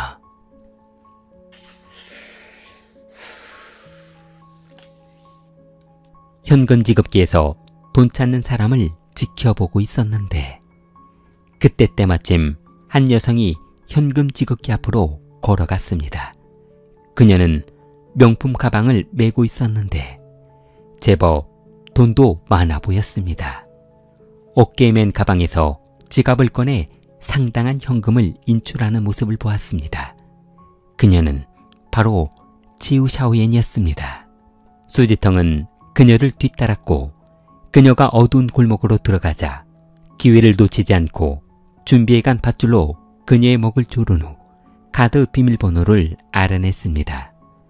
그녀는 비밀번호를 말해주면 살려준다는 말에 비밀번호를 말해주었고 비밀번호를 알아낸 수지텅은 그녀를 살해한 후 시체를 건조더미에 버려버렸습니다. 그리고 수차례에 걸쳐 돈을 인출했습니다. 수지텅은 그녀의 통장에서 인출한 돈이 사채업자의 빚을 갚고도 남을 만큼 많다는 것을 알고 남은 돈으로 유흥을 즐기기 위해 친구들을 불러 파티를 열었습니다. 며칠 후 수초에 버려진 시신은 강가로 흘러내려갔고 지우 샤오엔의 시신은 수로 한가운데서 발견되었으며 추가로 그녀의 신분증과 소지품도 발견되었습니다. 경찰은 수지텅의 범행을 조사하던 중 3년 전 여성 살인 사건과 상당히 유사하다는 점을 발견했습니다. 더군다나 그가 전에 근무했던 직장이 바로 그녀의 시신이 발견된 건물이었다는 것을 알고 깜짝 놀랐습니다. 어디 보자. 수지텅 씨, 그 3년 전에 세무서 건물에서 일했던 적이네요. 그 근무하시던 당시에 시신이 발견돼서 한동안 난리가 났었는데 기억나시죠? 글쎄요. 아니요. 그런 일이 있었어요. 처음 듣는 말인데요. 경찰은 사건 당시 CCTV에 찍힌 수지통과 자주 대화를 나누던 2명의 남성을 조사해 신원을 알아냈습니다. 그들은 수지통의 친구인 궈후이와 수회요타오였습니다. 경찰은 두 사람이 공범일 가능성이 높다고 보고 2008년 6월 14일 소환했습니다. 여기 그날 기억하시죠? 3년 전 일인데. 아니요. 저는 아무것도 몰라요. 만약에 수사에 협조하시지 않으면은 모든 죄를 뒤집어 써서 무기징역형을 받을지도 몰라요. 경찰이 고이후에게 협박하자 그는 깜짝 놀라며 도와주기만 하기로 했는데 왜 제가 무기징역을 받아야 하나요? 아이고 뭘 도와주라고 했는데요? 수지통이 면장갑으로 치면서요. 보일러실에 도와줄 일이 있다고 하는 거예요. 그래서 가봤더니 비닐로 꽁꽁 묶은 시신을 환풍기 위로 올려달라고 하더라고요. 그래서 시신을 3m 위에 있는 환풍기 위에 숨겨놓은 겁니까? 나중에 발견될 것이라고 생각하지 못하고요? 네. 나중에 지가 다 알아서 한다고 해서 저는 그냥 도와주기만 했어요. 저 아무것도 몰라요. 그냥 길 도와주고 끝나면 룸사롱 가서 술 한잔 빨개준다고 해가지고 아이고 술 한잔 얻어먹을 생각을 하는 바람에요. 경찰은 수 씨의 집 창고에서 범행에 사용했던 것으로 보이는 칼을 찾아내고 검거했습니다.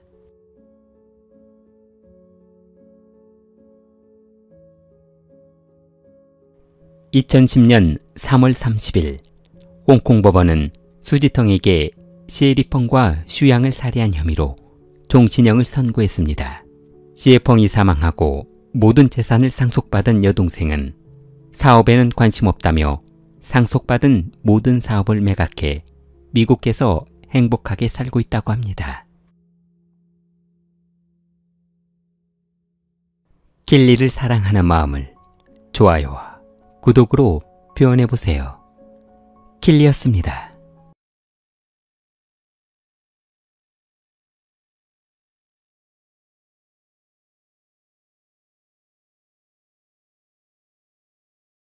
위안 차이프는 1964년 11월 17일 중국 화난성 리조우시 위엔카 마을에서 태어났습니다. 위엔카는 워낙 산세가 험한 지역이라서 외부인이 쉽게 들어가서 정착하기도, 그곳에서 살고 있는 주민이 외부로 나오기도 힘든 지역이었습니다. 공부에 소질이 없었던 그는 중학교를 중퇴하고 16세의 나이에 일자리를 찾아봐야만 했습니다. 그가 살고 있던 지역에 중학교라고 해봐야 몇 안 되는 학생의 초등학교와 별다를 것이 없는 학업 수준이었지만 차이프는 그 수업마저 따라가지 못했습니다. 중학교를 중퇴한 그는 산지성 건설 현장의 막노동꾼으로 첫 인생을 시작하게 되었습니다. 차이프는 그곳에서 3년 동안 일하며 벌어들인 돈 전부를 부모님에게 송금하고 공사 현장에서 나오는 식사로만 끼니를 때울 정도로 효자였습니다. 그러던 어느 날, 그동안 즐거웠다. 기회가 되면 다시 연락 한번 할게. 어디 가? 나 일본에 군대 가기로 했어. 그런 데를 왜 가는데? 거기 가면 끼니 걱정할 일도 없고 대달 때쯤이면 목돈 챙겨서 나올 수 있거든. 그러면 저녁하고 조그만 구멍가게라도 하나 알 수 있을까 해서. 아유, 나 늦었다. 그럼 잘 지내? 1983년 11월 차이프는 친구가 군에 입대하자 자세한 지원 서류를 알아봤습니다. 군 입대는 생각보다 쉬워 곧바로 입대하게 되었고, 이 사실을 알게 된 그의 부모는 가난에 고통받던 아들이 더 이상 일자리나 끼니를 걱정하지 않아도 될 것 같다며 기뻐했습니다. 밥도 준대? 네. 돈 나 줄까? 네. 아이 그럼 가야지. 애미도 갈 수 있는 거냐? 왜요? 저 영감탱이 품에서 벗어나고 싶구나. 군인의 삶이 어떤 것인지 몰랐던 차이프는 텔레비전으로 군인 퍼레이드를 보며 한눈에 반했습니다. 지원은 했지만 입대하는 동안 군 생활이 어떨지 몰랐기 때문이었습니다. 화려한 꽃 리본을 가슴에 달고 전장에서 적진을 향해 진두지휘하는 모습은 마치 영화에서나 보던 장면이었습니다. 차이프는 실제로 그런 군인 생활을 할 수 있다는 설레임에 잠을 잘 수 없었습니다. 얼마 후 차이프가 군에 입대하고 그는 중국과 인도 국경지대인 신장지구 북부부대로 가게 되었습니다. 군아! 파괴! 선착순 5명이다! 저기요, 이거 뭔가 잘못된 것 같은데요. 잘못돼! 야! 말대꿀 시간에 낮은 포목으로 저기 기둥 돌고 온다! 실시 알겠습니까? 잔뜩 기대에 부풀어 있던 군 생활은 차이프가 생각했던 그런 생활이 아니었습니다. 매일 구타에 매일 흙탕물을 튕고러 해야 하는 고통은 차라리 공사장 인부로 벽돌 나르는 일이 낫겠다는 생각이 들 정도였습니다.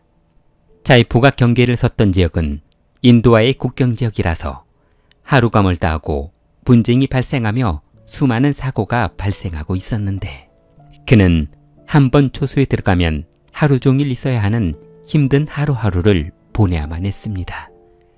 그러던 어느 날 같이 근무하던 한 병사가 저녁만 되면 어두운 불빛 아래서 책을 읽는 모습을 발견했습니다. 루일병님, 혼자 뭐 보시지 말입니까? 루일병은 허겁지겁 책을 숨기며 아무것도 아니야. 나 잠깐 바람 쐬러 요 앞에 좀 갔다 올 테니까 경계 잘하고 있어. 루일병이 나가고 그가 했던 행동이 궁금했던 차이프는 서랍장을 뒤져봤습니다. 여기서 뭔가를 꺼냈는데. 차이프는 서랍장에서 색바랜 누런 책 한 권을 바라보며 이게 책인가? 차이프는 선뜻 서랍장 안에 있던 책을 집어들지 못하며 바라만 보고 있었는데 그 책 중에 한 제목이 눈에 들어왔습니다. 소녀의 마음? 차이프는 서랍장 안에 있던 책들을 들춰보며 이건 또 뭐야? 간호사의 달콤한 꿈? 한 장 한 장 책을 읽어내려가던 차이프는 읽으면 읽을수록 심장이 두근거리고 아래에서 무엇인가 꿈틀거리는 충동을 억제할 수 없었습니다. 누군가 자필로 써놓은 음란 서적이 틀림없었지만 이런 서적을 처음 접해본 그로서는 이런 음란한 내용 자체가 신기할 뿐이었습니다. 책을 읽고 난 후 차이프의 꿈속에 자꾸만 나타나는 간호사의 행동에 흥분하다 깨어나기를 수차례 반복했습니다. 1984년 7월 14일 새벽 국경수비대 근무를 한 지 1년이 지나갈 무렵 혼자 보초 근무를 서고 있던 차이프는 근무 시간에 아무도 방문하지 않는다는 사실을 알고 책에서 보았던 호기심을 해소하기 위해 아래마을로 내려갔습니다. 무더위가 한창이던 저녁.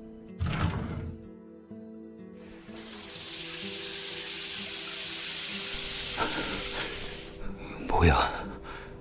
이거 씻는 소리 아니야?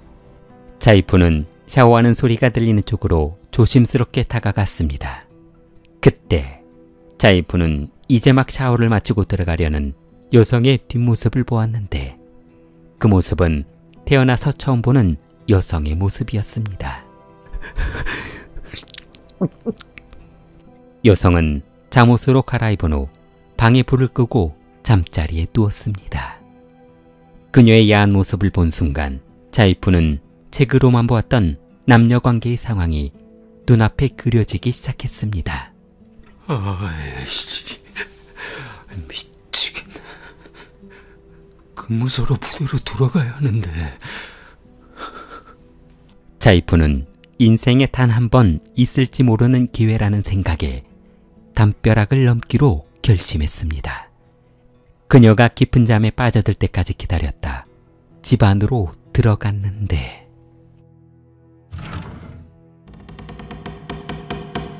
조심스럽게 그녀의 방문을 열고 들어가 방 한쪽에 메고 있던 소총을 내려놓았습니다.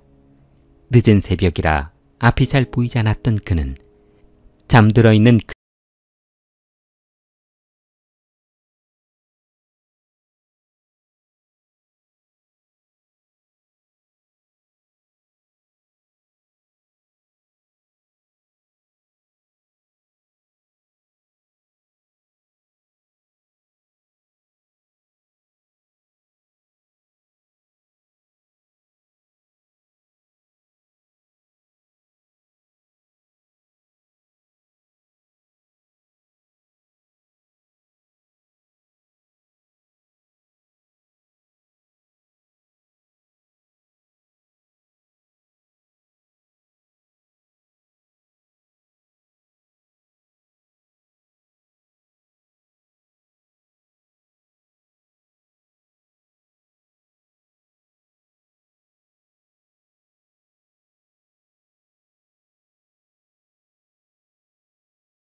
자들을 모아두는 곳이었는데 그들은 대부분 살인의 폭행들의 범죄를 저지르고 교도소에 들어왔던 죄수들이었습니다. 그 이후로 교화소는 수차례 소속과 명칭이 바뀌면서 1989년 법무부 산하 노동개혁관리국으로 편입되어 탈옥을 꿈꾸는 죄수들은 개선된 시설로 꿈도 꿀 수 없게 되었습니다.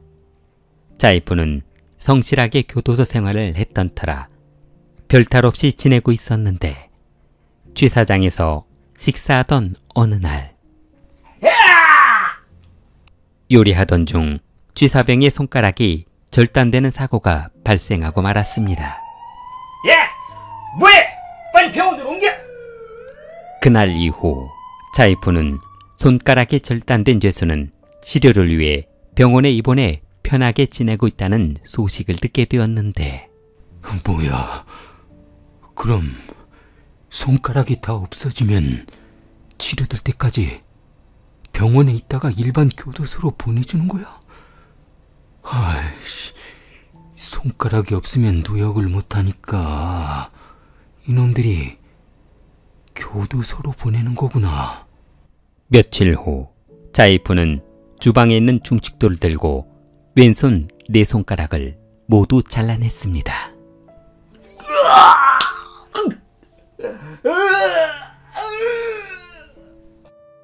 그날 이후 자이프는 병원에 입원해 치료했으나 잘려나간 손가락은 수술을 하지 못하고 불구의 몸으로 살아야 했습니다.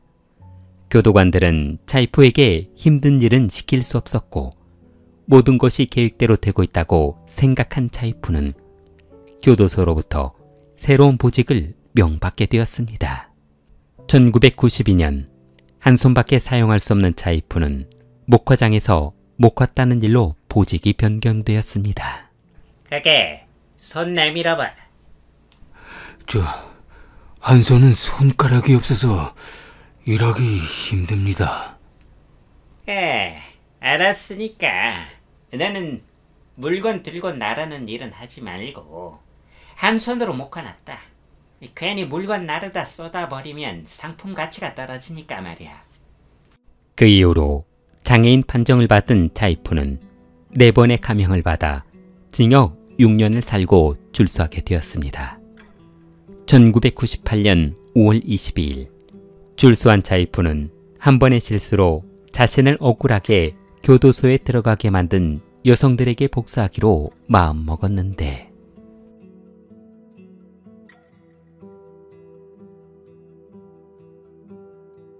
올해 34세로 고향에 돌아온 자이프는 자신이 전과자라며 면회 한번 찾아오지 않고 편지도 보내지 않았던 친척과 부모에게 서운한 마음이 많았는데 알았으니까 닥치고 돈이나 좀 줘봐.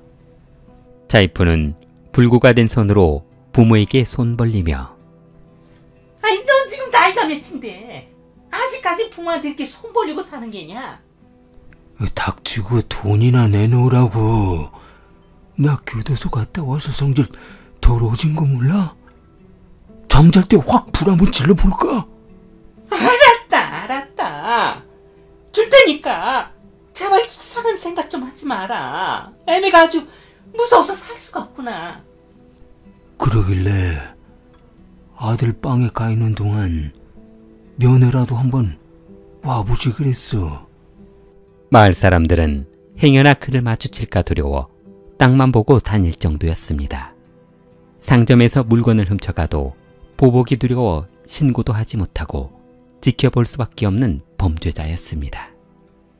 자이프는 빈둥거리며 할 일 없이 지내는 것도 지쳐갔고 뭔가 새로운 흥미거리를 생각해보던 어느 날 1998년 7월 15일 저녁 며칠 동안 일자리를 찾아 안양시 공장 일대를 돌아다니던 자이프는 무더위에 지쳐 잠시 잔디밭에 누워있다 잠들어 버렸습니다. 잠시 후 잠에서 깬 그는 주위를 둘러보며 깜빡 잠들었네. 잘 잤다. 큰일 났네. 낮에 잠자면 저녁에 잠 안 오는데. 기지개를 펴던 자이프는 저 멀리 잔디밭에 혼자 누워있는 여성을 발견했습니다. 시간이 늦어지기 전에 집으로 돌아가려고 일어서려던 자이프는 잠시 생각에 잠겼습니다. 군 복무 시절 읽었던 소녀의 마음이 생각났습니다. 그 소설 한 권 때문에 인생이 바뀐 것을 생각하면 마주치는 모든 여자들을 살해하고 복수하고도 모자랄 것 같은 생각이 들었습니다. 그래. 소녀의 마음 좋지. 그년들 때문에 내 인생이 이 모양 이 꼴이 되었는데 말이야. 자이프는 그녀가 누워있는 잔디밭 뒤로 조심스럽게 접근했습니다. 그리고 그녀가 반항할 수 없게 제압한 후 그녀의 옷을 벗기고 폭행했습니다. 이를 마친 자이프는 두 손에 쥐고 있던 벨트로 그녀의 목을 감아 힘껏 조였습니다. 죽으라고. 올해 21세인 여성 근로자를 폭행하고 살해한 자이프는 15년 만에 처음 느껴보는 쾌락을 경험하게 되었습니다.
소리를 지르자 인근에 있던 주민들이 달려왔는데 그는 노동으로 단련된 날렵한 몸으로 재빨리 도주에 잡히지 않았습니다. 자이프는 그 이후로도 1998년 8월 3일 교평촌 마을에서 30세 여성을 폭행한 후 살해했습니다. 그때 목격자의 진술로 진양홍이라는 남성이 검거되었는데 그 목격자는 바로 길을 지나던 초등학생이었습니다. 경찰은 양홍을 범인으로 지목한 초등학생의 증언을 바탕으로 범인을 검거했다며 축하하기도 했습니다. 그러나 멈추지 않는 살인은 2000년 5월까지 이어갔습니다. 2000년 5월 12일 화난성 신상의 직업학교에 다니던 여학생 장년의 뒤를 쫓아가 살해했고 2000년 6월 13일 저녁 8시 화난성 자우주시 풀숲에 숨어있다 자전거를 타고 지나가던 여성을 덮쳐 살해했습니다. 그는 그 이후로도 2000년 6월 25일, 11월 22일에도 여성을 상대로 범행을 이어갔으며 2001년이 되어서야 비로소 범행을 멈추게 되었습니다. 2001년 2월 5일 눈 내리던 그날 밤 자이프는 잠들기 전 사색에 잠기며 담배 한 대를 깊이 빨아들였습니다.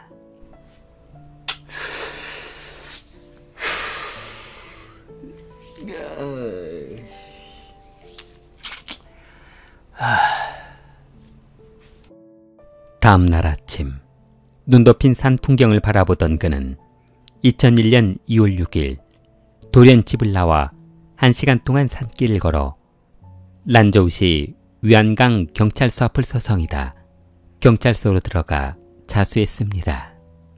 자수하러 왔습니다. 잠시만요. 이렇게 아침 일찍 오셔서 다짜고짜 찾으라고 했으면 어떻습니까? 제가 그동안 한 20명의 여성을 살해했는데 요즘 불면증에 잠도 못 자고 더 이상 흥미를 느끼지 못해 고통스러워서 찾아왔습니다. 그러면은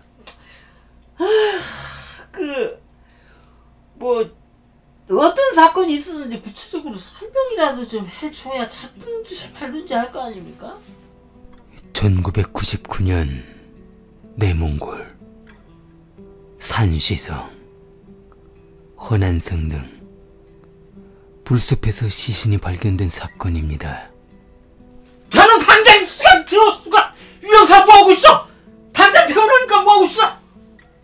자이프는 경찰서로 들어가자마자 자신이 그동안 20명의 여성을 살해한 살인범이라며 살인이 지겨워 더 이상 살 수 없어 자수하러 왔다고 했습니다. 그는 1998년부터 2000년까지 2년간 강도, 강간, 살인 등 41건의 사건과 20여 명의 여성을 살해했다며 구체적인 장소와 내용을 설명해주자 경찰은 그동안 수백 명령이 떨어진 인물이라는 사실을 알고 너무 놀랐습니다. 2001년 자이프는 란저우 법원으로부터 사형을 선고받았습니다. 아무 죄 없이 자이프의 범행을 뒤집어쓰고 감옥으로 들어간 진양홍은 정부로부터 29만 위안을 받고 무혐의로 풀려나게 되었습니다. 진양홍은 이 돈을 받고 이 사실을 외부에 알리지 않겠다는 서명을 한 후에서야 풀려났습니다. 길리를 사랑하는 마음을 좋아요와 구독으로 표현해보세요. 길리였습니다.